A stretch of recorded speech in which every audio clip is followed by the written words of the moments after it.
충격. 아직 밝혀지지 않은 예언의 진실. 안녕하세요. 미스테리함 채널에 오신 것을 진심으로 환영합니다. 오늘의 미스테리는 마리안느 윌리엄슨의 놀라운 예언에 대한 미스테리를 소개해드리도록 하겠습니다. 마리안느 윌리엄슨은 미국의 영적 지도자이자 작가와 정치 활동가로 알려져 있습니다.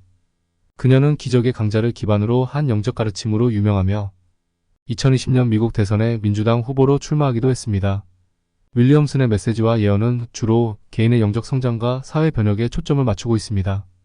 윌리엄슨의 예언적 메시지는 대체로 미래에 대한 구체적인 사건을 예측하는 것이 아니라 현재의 사회적, 정치적, 영적 상황에 대한 통찰과 그에 따른 변화의 필요성을 강조하는 형태를 띱니다. 그녀의 주요 메시지는 사랑, 용서, 내적 평화, 그리고 이를 통한 사회 변혁에 초점을 맞추고 있습니다.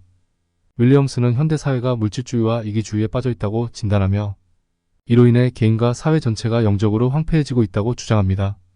그녀는 이러한 상황을 극복하기 위해서는 개인의 내면적 변화와 집단적 의식 변화가 필요하다고 강조합니다. 이는 단순한 정치적, 경제적 개혁을 넘어서는 근본적인 패러다임의 전환을 의미합니다. 그녀의 예언적 메시지 중 하나는 인류가 점차 물질적 가치에서 벗어나 영적 가치를 중시하는 방향으로 진화할 것이라는 점입니다. 윌리엄슨은 이러한 변화가 개인의 의식 수준 향상을 통해 시작되며 궁극적으로는 사회 전체의 변혁으로 이어질 것이라고 예견합니다. 이는 경쟁과 분열보다는 협력과 연대를 중시하는 새로운 사회 질서의 출현을 의미합니다. 윌리엄슨은 또한 현재의 정치 시스템이 근본적인 변화를 겪게 될 것이라고 예측합니다. 그녀는 기존의 양당제나 대의민주주의 체제가 점차 그 한계를 드러내게 될 것이며 보다 직접적이고 참여적인 민주주의 형태로 진화할 것이라고 주장합니다. 이는 시민들의 정치적 각성과 적극적인 참여를 통해 실현될 수 있다고 봅니다. 환경 문제에 대해서도 윌리엄슨은 중요한 메시지를 전합니다. 그녀는 인류가 자연과의 조화를 회복하지 않으면 심각한 생태적 위기에 직면하게 될 것이라고 경고합니다. 이는 단순히 환경보호 정책의 강화를 넘어 인간과 자연의 관계에 대한 근본적인 재고를 요구하는 것입니다. 윌리엄슨은 이러한 변화가 결국 지속 가능한 발전과 생태적 균형을 가져올 것이라고 예견합니다. 교육 분야에서도 윌리엄슨은 큰 변화를 예측합니다. 현재 교육 시스템이 지나치게 경쟁적이고 표준화되어 있다고 비판하면서 미래에는 개인의 창의성과 영적 성장을 중시하는 교육으로 변화할 것이라고 주장합니다. 이는 학생들의 내적 잠재력을 끌어내고 전인적 발달을 도모하는 교육 방식의 도입을 의미합니다. 건강과 의료 분야에 대해서도 윌리엄슨은 흥미로운 예측을 합니다. 그녀는 미래의 의료가 단순히 신체적 증상을 치료하는 것을 넘어 마음과 영혼의 치유를 포함하는 총체적 접근법을 채택하게 될 것이라고 봅니다. 이는 전통의학과 대체의학의 조화, 그리고 예방의학의 중요성이 더욱 부각될 것임을 시사합니다.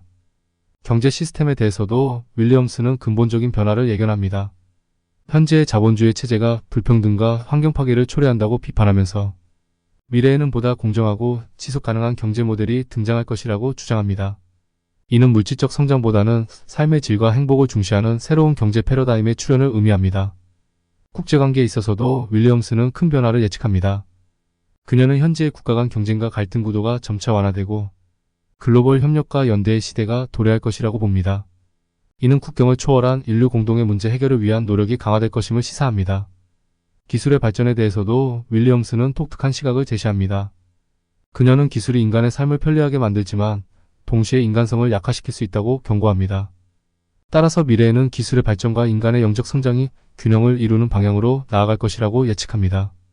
윌리엄슨의 예언은 또한 개인의 의식 변화에 큰 중요성을 부여합니다. 그녀는 더 많은 사람들이 명상, 요가, 영적 수행 등을 통해 내면의 평화를 찾게 될 것이라고 예측합니다. 이러한 개인적 변화가 모여 결국 사회 전체의 의식 수준을 높이는 결과를 가져올 것이라고 봅니다. 가족과 공동체의 개념에 대해서도 윌리엄슨은 변화를 예견합니다. 현대사회에서 약화된 가족과 공동체의 유대가 다시 강화될 것이며 이는 개인주의를 넘어선 상호의존과 협력의 가치가 재조명되는 과정이 될 것이라고 주장합니다. 윌리엄슨의 예언은 또한 인류의 영적 진화에 대한 낙관적 전망을 담고 있습니다. 그녀는 인류가 점차 높은 차원의 의식으로 진화해 갈 것이며 이 과정에서 현재 우리가 겪고 있는 많은 문제들이 자연스럽게 해결될 것이라고 봅니다. 이는 개인과 집단의 의식 수준이 높아짐에 따라 보다 지혜롭고 자비로운 결정들이 이루어질 것이라는 믿음에 기반합니다. 그러나 윌리엄슨은 이러한 변화가 자동적으로 일어나는 것이 아니라 우리 모두의 적극적인 노력과 참여가 필요하다고 강조합니다. 그녀는 각 개인이 자신의 내면을 들여다보고 사랑과 용서의 가치를 실천하며 더 나은 세상을 만들기 위해 노력할 때 비로소 이러한 변화가 현실화될 수 있다고 주장합니다. 윌리엄슨의 예언은 때로는 너무 이상주의적이거나 비현실적으로 보일 수 있습니다. 그러나 그녀의 메시지는 현대 사회의 많은 문제점들에 대한 깊은 통찰과 대안적 비전을 제시한다는 점에서 의미가 있습니다. 그녀의 예언은 단순한 미래 예측을 넘어 우리가 지향해야 할 이상적인 미래상을 제시하고 있다고 볼 수 있습니다. 결론적으로 마리안느 윌리엄슨의 예언은 개인의 영적 성장과 사회적 변혁이 긴밀히 연결되어 있다는 점을 강조합니다. 그녀는 인류가 직면한 다양한 위기를 극복하고 더 나은 미래를 만들어가기 위해서는 우리의 의식 수준을 높이고 사랑과 연민 용서의 가치를 실천해야 한다고 주장합니다. 이러한 메시지는 현대 사회의 많은 문제들에 대한 근본적인 해결책을 모색하는 데 중요한 통찰을 제공합니다. 끝으로 그녀의 예언 중 일부가 어떻게 전개되었는지 살펴보겠습니다. 1. 어긋난 예언. 마리안 윌리엄슨의 예측이나 견해가 비판에 직면한 분야 중 하나는 정치적 변화를 가져오는 사랑과 영적 각성의 힘에 대한 그녀의 입장입니다. 윌리엄슨은 집단적 각성이 사회적, 정치적 개혁으로 이어질 수 있다고 믿으며 의식의 변화를 오랫동안 옹호해왔습니다. 그러나 실제적이고 종종 분열이 일어나는 정치 세계에서는 이러한 비전이 완전히 실현되지 않았습니다. 예를 들어 사랑과 영적인 원칙으로 이끄는 아이디어를 중심으로 구축된 그녀의 2020년 대선 캠페인은 유권자들 사이에서 큰 관심을 얻지 못했습니다. 그녀의 메시지는 헌신적인 추종자들에게 반향을 불러일으켰지만 광범위한 정치적 지지로 이어지지는 않았으며 이는 주로 영적 각성에 뿌리를 둔 정치운동의 이상이 예상보다 실현하기가 더 어려울 수 있음을 시사했습니다. 2. 실현된 예언. 윌리엄슨은 사회적 단절, 탐욕, 두려움에 기반한 정책의 결과에 대해 목소리를 높여왔습니다. 그녀는 이러한 근본적인 문제를 해결하지 않으면 사회는 혼란과 분열이 증가하고 전반적인 복지가 저하될 것이라고 경고했습니다. 최근 몇 년 동안 이러한 우려 중 많은 부분이 정치적 양극화, 사회 불안, 정신건강위기 증가로 나타났습니다. 사회가 불평등, 기후변화, 정의 문제에 접근하는 방식에 대한 심층적이고 체계적인 변화의 필요성에 대한 그녀의 강조는 전 세계적으로 추진력을 얻은 운동과 토론에 반영되었습니다. 인종정의, 기후행동, 경제적 불평등과 같은 문제에 대한 인식과 행동주의의 증가는 오랫동안 옹호해온 각성 유형을 반영하며 그러한 운동의 필요성과 출현에 대한 그녀의 예측이 성견지명이 있음을 보여줍니다. 3. 미래에 주목해야 할 예언. 앞으로 주목해야 할 마리안 윌리엄슨의 가장 중요한 예언 중 하나는 보다 자비롭고 상호 연결된 글로벌 사회를 포용하지 못한 결과에 대한 경고입니다. 그녀는 민족주의, 외국인 혐오증, 환경 무시의 위험성에 대해 일관되게 말하면서 인류가 지구에 대한 더 큰 공감과 청지기직을 향해 전환하지 않으면 그 결과는 심각할 것이라고 예측했습니다. 이 예언은 기후변화, 난민위기, 세계 여러 지역의 권위주의 부상 등 현재 진행 중인 글로벌 문제와 일치합니다. 이러한 문제가 계속 진화함에 따라 보다 자비로운 정책과 행동을 향한 집단적 전환을 요구하는 마리안 윌리엄슨의 요구는 점점 더 중요해질 수 있습니다. 오늘의 영상은 어떠셨나요? 흥미로우셨나요? 저는 다음에도 재미있는 이야기로 돌아오겠습니다. 지금까지 미스테리함이었습니다. 감사합니다.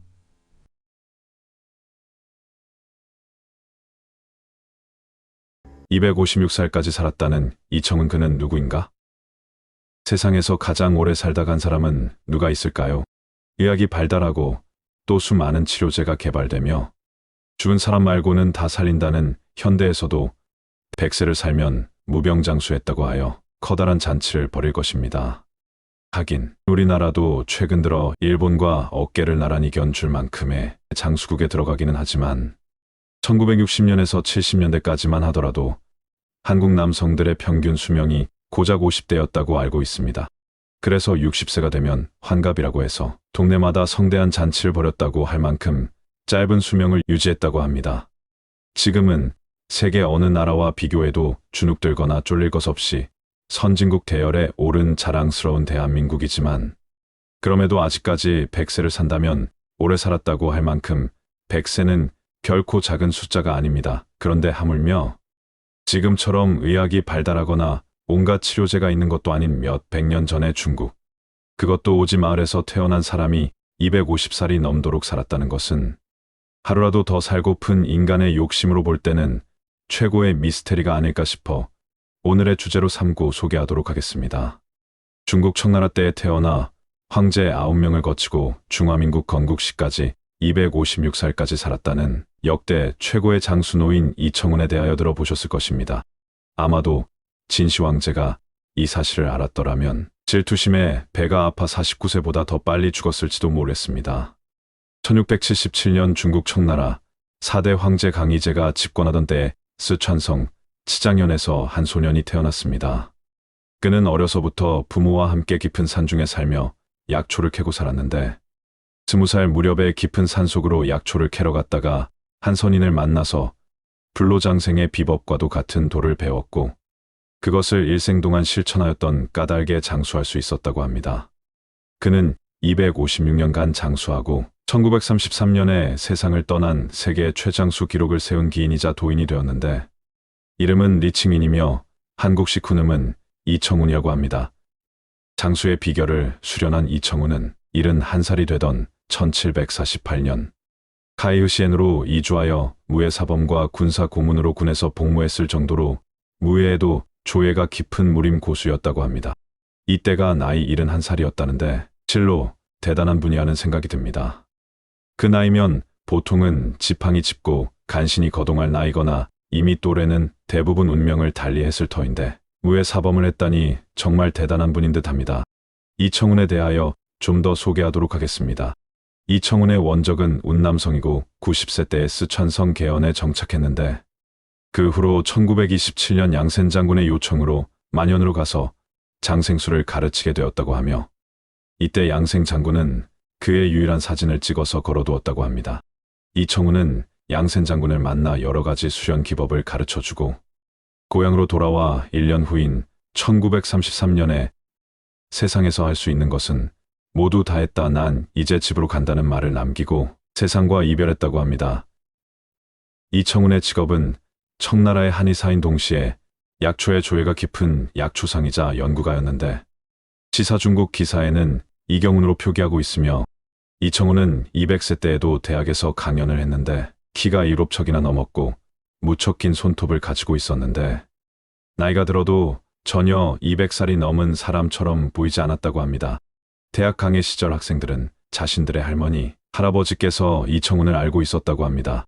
할머니, 할아버지들의 한결같은 증언으로는 자신들이 태어나고 늙도록 세월이 흘렀어도 이청훈은 한결같은 모습 그대로였다고 손자, 손녀에게 증언을 하였다고 합니다.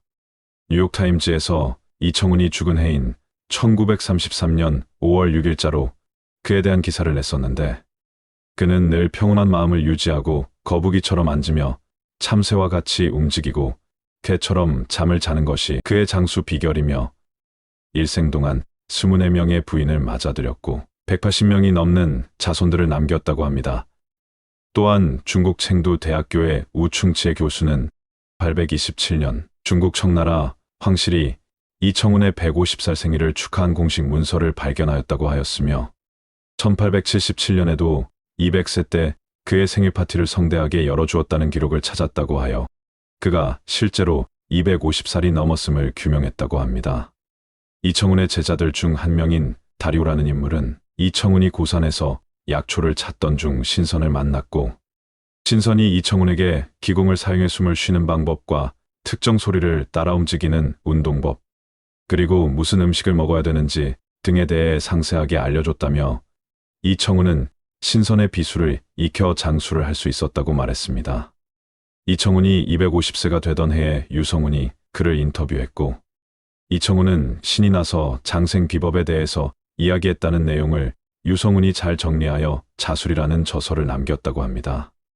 이청훈의 장수 비결로 그는 세 통을 주장했는데 혈통, 요통, 변통이 그것이며 이는 혈액순환, 소변, 대변이 잘 통해야 한다는 뜻이라고 합니다. 또한 그는 자신이 장수한 원인이 세 가지가 더 있다고 했는데 첫째 일생 동안 채식을 하는 것이고 둘째 마음을 밝고 평온하게 하는 것이며 셋째 일생 동안 연잎, 결명자, 나은과 구기자, 병풀, 참마 같은 약초를 달여 마시는 것이라고 합니다. 이청훈의 장수 비결 중 그가 즐겨 먹던 구기자차의 구기자는 인삼, 하수오와 함께 3대 명약으로 꼽힌다고 합니다. 옛 의학책에는 구기자를 먹고 무병장수한 사람들의 이야기가 많으며 영국과 프랑스의 학자들이 이청훈이 구기자차를 마시고 256세까지 살았다는 소문을 듣고 중국에 와서 구기자에 대하여 연구하였다고 합니다. 구기자는 주로 해열제나 강장제로 많이 쓰이기도 하지만 항암 효과와 노화 방지에 뛰어나고 고혈압 예방과 망가진 간세포를 새로 살아나게 하며 혈당과 콜레스테롤을 낮추고 뇌세포의 기능을 활발하게 하며 몸속에 쌓인 독소를 제거하기에 특히 남자의 정력에도 매우 좋다고 합니다. 이렇게 이청우는 철저한 자기관리를 잘했다고 알려져 있습니다. 절대 과식하는 법이 없었고 숙면 또한 무리하게 숙면하는 법이 없었을 만큼 정해진 규칙대로 최선을 다한 그의 삶이 존경스럽기까지 합니다. 청나라 강희 16년 즉 1677년부터 옹정, 걸룽, 가경, 도광, 한풍, 동치, 광서, 선통 등 황제 9명을 거치고 중화민국 건국시까지 살다가 간 역대 최고의 장수노인 이청우는 북경의 일부 신문은 일찍이 지구상에서 가장 장수한 사람이라는 제목으로 보도한 적이 있지만 당시 기네스 세계 기록은 의심을 갖고 이청훈을 인정하지 않았다고 합니다. 그렇다면 지금까지 기네스북에 등재된 세계에서 가장 오래 산 사람은 누가 있을까요? 공식적으로 세계에서 가장 오래 산 사람은 프랑스의 잔 루이즈 칼망이라는 여성이라고 합니다. 사망 당시 나이는 122살이었다 합니다. 그녀는 1875년생으로 부잣집 딸내미였다고 알려져 있습니다. 그래서 그녀는 남들처럼 직장을 다녀보지 못했고 대신 부잣집 딸내미답게 상류층의 오락거리였던 오페라 같은 고급 취미 생활을 즐겼다고 합니다. 또 이때 재미있는 에피소드가 있어 소개해드리겠습니다. 1888년 잔 루이즈 칼망이 13세 때 일입니다. 그녀가 당시 삼촌이 운영했던 미술가게에 캔버스를 사러 갔었을 때 일입니다. 그곳에서 빈센트 반 고흐를 만나게 됩니다. 그녀의 눈에 비친 반 고흐의 모습은 노숙자처럼 보였을 정도로 너무 초라해 보이기까지 했다고 합니다. 한마디로 시선이 저절로 돌리게 되는 그런 인상의 반 고흐가 그녀를 보며 자신이 직접 초상화를 그려주겠다고 하였다고 합니다. 하지만 그녀의 눈에는 믿음이 안 갈 뿐더러 괜시리 동네 사람들의 입에 오르내게 될지도 모른다는 생각에 단칼에 거절하게 되었다고 합니다. 훗날 한 인터뷰에 그때 자신의 초상화를 거절했던 것을 진심으로 후회한다고 했다고 합니다. 그랬던 그녀가 85살에 처음으로 펜싱에 도전하게 됩니다. 또한 110살까지 자전거를 즐겨 탔다고 전해졌습니다. 그녀가 태어났을 당시 프랑스 여성의 평균 수명은 45살이었다고 합니다. 보통 사람들의 3배를 살았던 것입니다. 그것도 건강하게 말입니다. 이처럼 우리가 이성적으로 생각하는 장수로 인정한다면 잔 루이즈 칼망의 122살 정도가 아닐까요? 256살까지 살았다고 하면 사실 긴가민가 아리까리하고 또 알쏭달쏭하다고 생각하지 않겠는지요. 하지만 150세 때 생일을 축하한다는 공식 문서도 존재하고 심지어 200세 생일 잔치까지 열었다는 기록이 있다 하니 중국이라고 해서 마냥 뻥까시네라고 무시할 수만은 없을 것 같습니다. 사실 우리나라에서도 전설인지 사실인지 아리까리한 역사 기록이 남아있으니 말입니다. 바로 김수로왕입니다. 가야국의 시조로 아래서 태어난 걸로 유명한데요. 158살까지 살아계신 걸로 역사에 남아있고 배를 타고 바다를 건너온 아유타국의 왕녀인 허왕옥을 왕비로 맞이하여 158년을 영위하다 죽었다고 합니다.